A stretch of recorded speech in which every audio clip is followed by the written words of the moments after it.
Welcome to Trade Pro. In this video, I'm covering Elliott wave theory. Someone commented asking about it, so here is the video. So I want to talk about an old strategy I used to use that utilized Elliott wave theory as part of it. And I also wanted to say why I don't think you should put any time into Elliott wave theory and a better way to look at the markets than using Elliott wave theory. All right. So let's just kind of go over the basic poster child chart of Elliott wave theory. Here it is, the classic 5-wave impulse followed by a 3-wave ABC correction. This chart is what draws people in. They're like, oh my gosh, wow, it really makes sense. The market really moves like this and repeats like this. The problem is this example is the best example that you're pretty much the best you're going to see. Almost never does it look so clean and look this good. Not to mention, look how many types of corrections there can be. And let's not also mention that within each one of the waves, there are impulses and corrections within the waves. So there's waves within waves within waves, corrections within corrections, within impulses. It gets to be way too much. And here's the main issue with Elliott wave theory. It's that it's extremely subjective. So if you have 10 Elliott wave experts all looking at the same chart, they're all going to give you a different Elliott wave count, or at least some difference on the Elliott wave count. So for those of you who may be a little bit emotional, having a subjective trading strategy is just not a good idea. It just leaves you with room for disaster. You need a system that tells you what to do, and Elliott wave is too subjective, in my opinion. And I'm not saying that you can't be profitable using Elliott wave theory.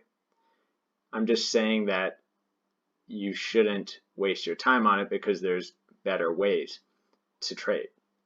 But I will still go over how I used to trade with it, the strategy I used to use, which was profitable. So, I mean, I'm not hating on Elliott wave theory completely, although I don't believe it's the best way of looking at things.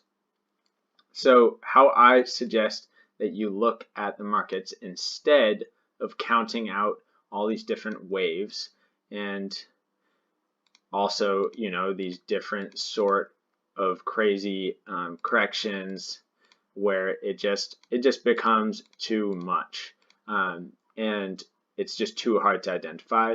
I think you should simplify it and think of the market like this: impulsive moves, corrective moves, impulsive moves, corrective moves, impulsive moves, corrective moves. All right? Does that make sense to you? There's no reason you need to be doing all of this. You can look at it in a much simpler way and just think about corrective and impulsive movements in the market. You don't need to label them and count all these crazy corrections and waves. It just doesn't benefit you when you're trading with indicators. All right, so it's too subjective. Everyone's going to get a different count. Leaves too much room for your emotions to get involved, and there are better ways out there. So that's how I suggest you look at it instead of counting Elliott waves.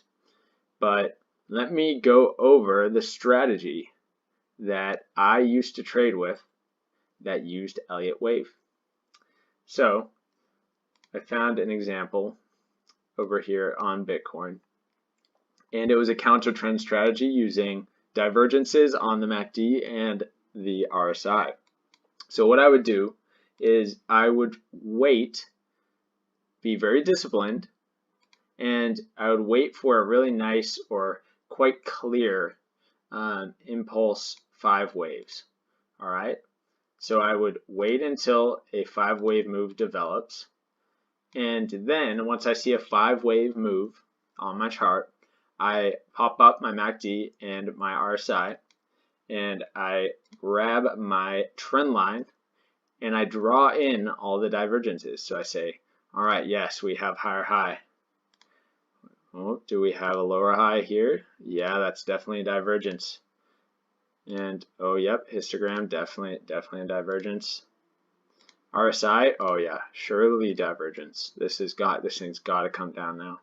And I would also make sure that there was a gap here in the histogram. So there needed to be this push, big push up, and then a gap on the MACD, then the small push up over here for that fifth wave.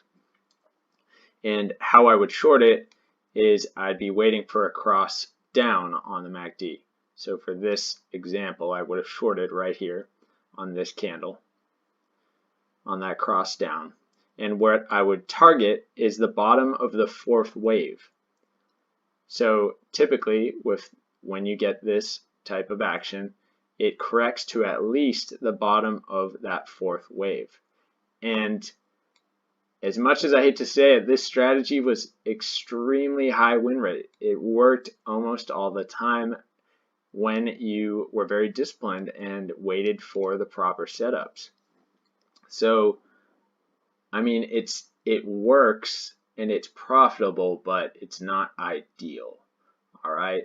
So I don't recommend trading like this, but I did trade like this and it worked. So I can't hate on it too much, but I can recommend better ways. All right.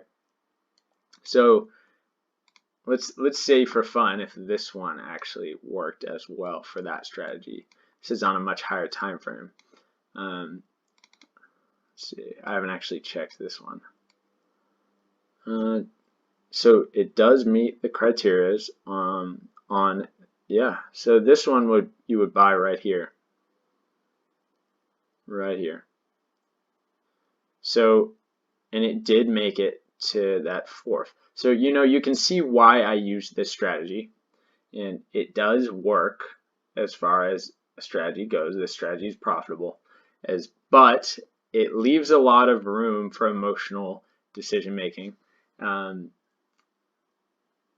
more so than most of the indicator strategies that I have shown, and it's not trend following. So, you miss out on the big moves. You get these small retracement moves, but you're not going with the main trend. So it's kind of dangerous for someone who's not really experienced and doesn't know how to spot the 5-wave moves. They sort of have a way that they move when it's going to work. And this is where it gets subjective, all right? So the ones that work, they look a certain way. They kind of have like, it's the fifth wave, the fourth going into the fifth that has a certain way that it looks. So it kind of has this like almost arc to it.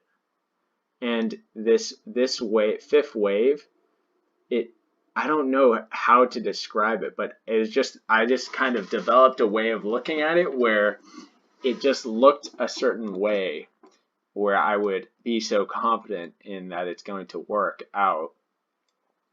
But it's so hard to describe, which is why it's such a bad strategy. You should be able to say definite rules, but I don't know. It's a lot of the time that you'd get this more choppy price action as well. Well, you can probably see why I'm saying it's not ideal, but it worked for me at that time, so I'm having kind of mixed feelings about talking about it.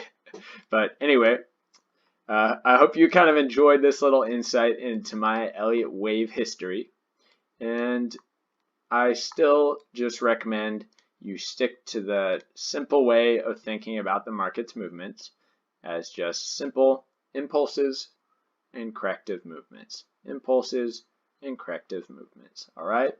You don't need to go in and count the ABCD XYZs and all these waves, because it's when you zoom out, how many of these movements actually look like nice 5s and 3s and triangles and oops.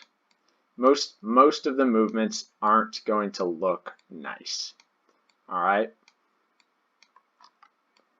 I mean, tell me what this is.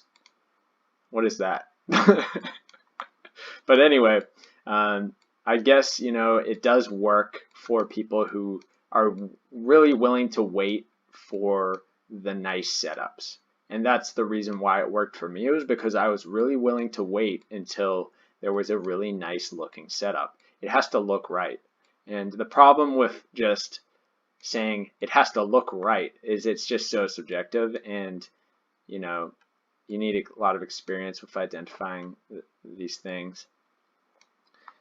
So, you know, it's up to you if you want to put any time into it, but I don't recommend you learn Elliot Wave at all.